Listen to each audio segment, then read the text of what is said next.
Good morning everyone. প্রায় অনেক দিন বাদে আমি আমার চ্যানেলে ভ্লগ আপলোড করছি। এতদিন কাজের চাপে খুবই ব্যস্ত ছিলাম, আর আজকে একটা ছুটির সকাল, তাই ভাবলাম আমার এই ছুটির সকালটা তোমাদের সবার সাথে একটু শেয়ার করি।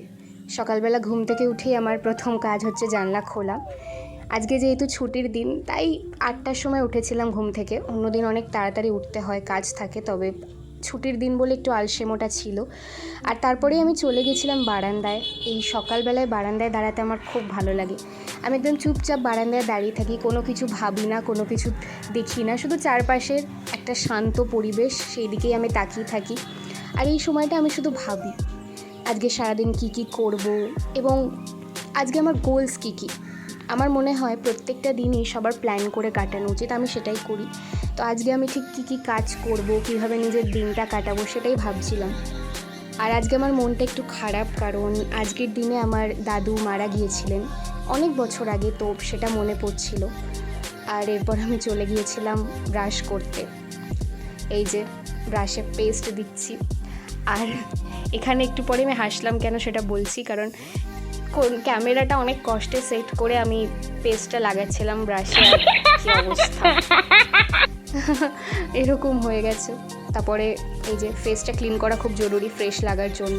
তারপর আবার চলে এসেছি বারান্দায়। আর আমি যেটা করি, প্রত্যেক দিন সকালবেলা আমি ডায়েরি লিখি। হ্যাঁ, সবাই ঘুমাতে যাওয়ার আগে ডায়েরি লেখে, আমি জানি। আমি সকালবেলাতেই ডায়েরিতে লিখি যে আমার কী কী ডিস্ট্র্যাকশন আসছে, কী কী চিন্তা আসছে মাথার মধ্যে, কারণ আমি প্রচুর ওভার থিঙ্ক করি। আর তাই জন্য সকালবেলা নিজের মাইন্ডটাকে ফ্রেশ করার জন্য আমি ডায়েরিতে লিখে ফেলি যা যা উল্টো পাল্টা চিন্তা, যা যা দুঃখ, মন খারাপ, সমস্ত কিছু আমি আমার ডায়েরির পাতাতে লিখে ফেলি। না, আমি দেখাবো না অবভিয়াসলি, কারণ ওটা সিক্রেট। বাট এই যে বারান্দায় বসে লিখতে ভালো লাগে, চারপাশে পাখির ডাক শুনি, মানুষজনের চলাচল দেখি, আর আমি আমার মতো করে লিখতে থাকি। যেদিন আমার কাজ থাকে সেদিন আমি একটা জার্নাল মেনটেন করি, সেটা কোনো একদিন শেয়ার করব। সেখানে আমি প্রোডাক্টিভিটি জার্নাল, যে গোলসগুলো লিখি যেটা বলছিলাম, তো এটা ডান আমার। এবার আমি চলে এসেছি, অনেক দিন বাদে সময় পেয়েছি, তাই একটু রেওয়াজ করতে বসার।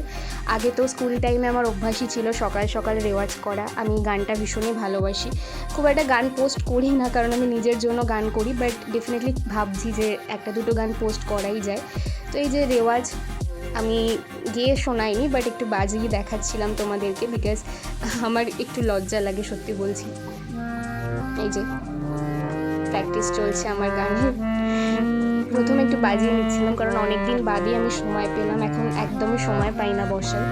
তবে ভাবছিলাম যে না, নিজেকে সময় দেওয়ার জন্য একটু হলেও গানটা করা উচিত, কারণ গানটা করলে আমি ভালো থাকি এবং আমার মনে অনেক শান্তি আসে গান করলে। তো ভাবছিলাম যে রোজ না হলেও সপ্তাহে 2 দিন করেও যদি আবার আগের মতো গানে বসতে পারি, সেটাই ভাবছিলাম। সত্যি অনেক দিন বাদে খুব ভালো লাগছিল।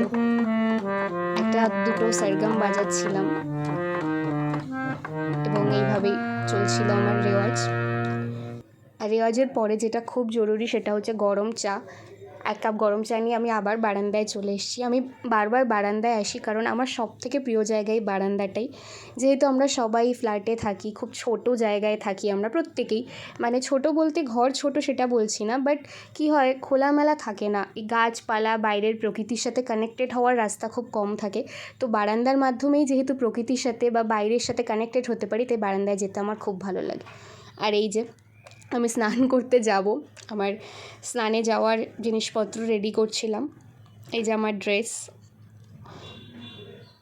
আর একটু পরে আমি টাওয়েলটাও এখানে চেষ্টা করেছি একটু অ্যাস্থেটিক ভিডিও বানানোর, জানি না কেমন পেরেছি, একটু ফার্স্ট টাইম যেহেতু এরকম ভ্লগ বানাচ্ছি। স্নান হয়ে গেছে, আর এটা আমার বেসিক স্কিন কেয়ার। আমি খুব একটা বেশি স্কিন কেয়ার বা মেকআপ তো করিই না খুব একটা। আর এটা আজকে যেহেতু বেরোনো নেই, বাড়িতেই আছি, তো একটা বেসিক স্কিন কেয়ার করলাম। আর এরপর চলে গেলাম আমার সবথেকে প্রিয় জায়গা, এই যে আমার ছোট্ট গুবলু সোনা, আমার সবথেকে প্রিয় মানুষ, যার কাছে এলে আমার মনটা ভালো হয়ে যায়। এবং প্রত্যেক দিন এত তাড়া থাকে কাজের যে আমি খুব বেশি সময় গুবুর কাছে বসতেই পারি না। তো ছুটির দিনগুলো আমি চেষ্টা করি আমার গুবু সোনার সাথে সময় কাটানোর, এবং আমি ওকে আমার ছোট ভাইয়ের মতো দেখি। জানি না, এটা নিয়ে অনেকে অনেক কিছু বলতে পারে, আমি যেহেতু ছোট ভাইয়ের মতো দেখি, আমার এটা ব্যক্তিগত অবশ্যই পছন্দ। এই যে গুবলু সোনার সাথে আমি খেলা করছিলাম, আমার খুবই ভালো লাগে ওর সাথে খেলা করতে। আর এই যে আমার বাড়ির ছোট্ট মন্দির, সব ঠাকুরই আমার বাড়িতে আছে, সব রকম পুজোই করা হয়। স্পেশালি মাই মেনটেন করে, আমি খুব একটা সত্যি বলছি সময় পাই না, কিন্তু আমি চেষ্টা করি প্রত্যেক দিন সকালে একটু হলেও সময় দেওয়ার। আর আজকে যেহেতু ছুটি ছিল, আজকে গুবুসোনাকে স্নান করানোর দায়িত্বটা আমি নিয়েছিলাম। এই যে আমার ছোট্ট গুবুসোনা কী সুন্দর স্নান করছে, রাধে রাধে। খুবই ভালো লাগে আমার গুবুর সাথে সময় কাটাতে। এই যে স্নান হয়ে গেছে গুবুসোনার, আর এবার গুবুসোনা রেডি হবে, তাই ওর জামাটা বাছছিলাম যে কোন জামাটা আজকে গুবু পরবে। ওকে আজকে নিজে হাতে সাজানোর সুযোগ পেয়েছি, এটাই আমার কাছে অনেক বড় পাওয়া। আর এই যে সাজিয়েছি, তোমরা অবশ্যই জানিও যে আমার গুবুসোনাকে কেমন লাগছে আজকে তার দিদির হাতে সেজে। সুন্দর করে সেজে গুজে সোনা বসে পড়েছে, আর একটু পরে ওকে আমি ভোগও দিয়ে দেবো।